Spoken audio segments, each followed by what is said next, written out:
Hi again, everybody. Here's your Paper News 24/7, the video edition for Friday, March 7th, 2014. I'm Frank Phillips reporting. 11 years ago, Brandon Somerville was a popular and accomplished athletic student at Crawfordsville High School. Then a tragedy befell him, an accident that could have destroyed his life, but he refused to quit. On New Year's Eve, 2003, while many people were getting ready to party, Somerville was wrestling in Mooresville High School in a holiday tournament.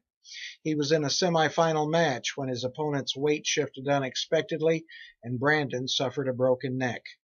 Today he's back in sports competition. This weekend he's playing wheelchair rugby with the Indianapolis Brawlers in sectionals at Montgomery, Alabama. If things go well, his team will advance to the Nationals in Louisville, Kentucky, and hopefully travel to Switzerland in July.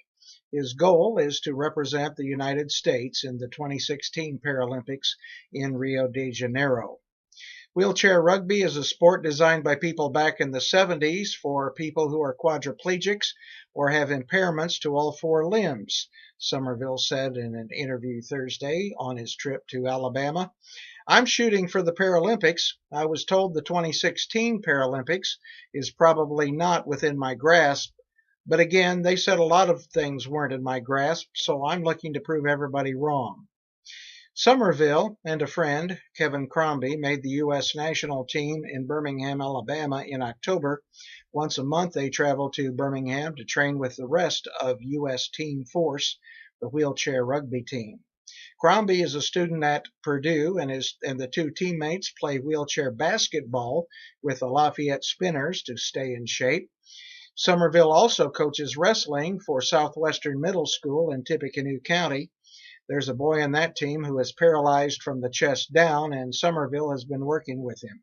Somerville's body was drastically changed by his wrestling accident, but he still is popular, and his friends are supporting his athletic endeavors. Tressa Ferrati remembers the day she met him in August 2011. Brandon was one of the very first people to come into the bar after we bought it, Ferrati said. She is one of the owners of the East Side Bar and Grill in Crawfordsville. He told Ferrati how he came to be wheelchair bound and that he was emotionally down.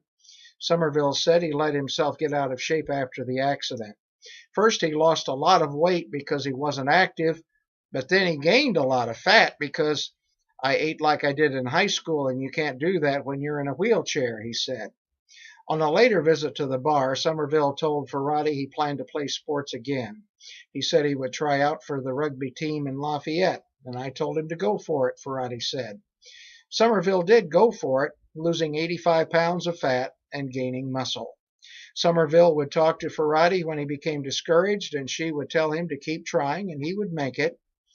Travel takes money, and if Somerville makes it to Switzerland and to Rio de Janeiro, it will take a lot of money. So Ferrati and many of his friends are raising money to help Somerville's dream come true. Starting Monday through March 31st, the bar will take orders for 5-gallon pails of laundry detergent and fabric softener. A number of brands will be available for $35 a pail.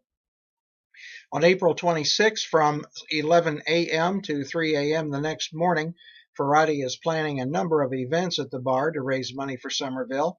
She doesn't have all the details yet, but several bands have volunteered to perform, she said. Many people have volunteered, but more help would be welcome, she said. Rugby is a rugged sport. It takes guts, a willingness to get beaten down and get up and play even harder. Somerville has proven he has the guts. Now he hopes that all will go well this year to make his dream come true. One of the neatest experiences for children of all ages is to visit the local airport. The Crawfordsville Municipal Airport is located east of Val Hinch Country Store on County Road 400 South. It has been there since 1944 when 151 acres of farmland was dedicated for an airport. Today it sits on 275 acres.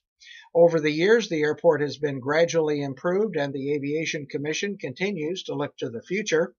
The biggest project now underway began more than 15 years ago, Myra Dunn told Rotarians this week.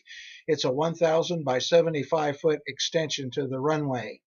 In this picture, you can see Myra Dunn on the right being greeted by Rotary President Norm Raimondo. The purpose of the runway extension will be to attract business people and others who need a longer runway to land their larger jets, Dunn said. Crawfordsville will pay $122,000 to complete the $2.4 million project. The balance will come from grants. While $2.4 million sounds like a very large amount in the current economic climate, a study released in 2012 by the Indiana Department of Transportation, Aviation Association of Indiana, and Connexus Indiana stated the total economic impact of the airport is $80 million annually. It supports 255 jobs with an annual payroll of $13 million supported by the airport. There are 32 local airports in the state, and the Crawfordsville Airport ranks 7th highest, according to the study, Dunn said. The airport has been 82% self-funding for the past 5 years. The city provides an average of $101,161 annually. The proposed extension was postponed by the Indiana Department of Transportation until 2017 or later, even though all the requirements were met. The airport management had to justify building the 1,000-foot extension. To do so, letters from corporations were obtained indicating the extension would add at least 250 additional takeoffs and landings each year. Corporations wrote that if the runway was extended, there would be more than 300 takeoffs and landings each year. Other documentation was obtained, but then INDOT blocked the wheels of progress. You might say they chocked the tires of the plane by stating it would not approve the extension of the runway until at least 2017, Dunn said. But the documentation has a shelf life of 3 years, meaning the airport would have to start over with studies and letters from local businesses and corporations that had already been obtained once. Congressman Todd Rokita's office helped cut through the red tape, but the governmental grants have not yet been received. The grant is coming this year, maybe, Dunn said. Dunn serves as treasurer for the Aviation Commission and concluded her presentation by saying, "It's been wonderful to be on board." Well, that's about it for us. There's a lot more information on our website. Be sure to click through all the links. For Paper News 24/7, the video edition, I'm Frank Phillips reporting.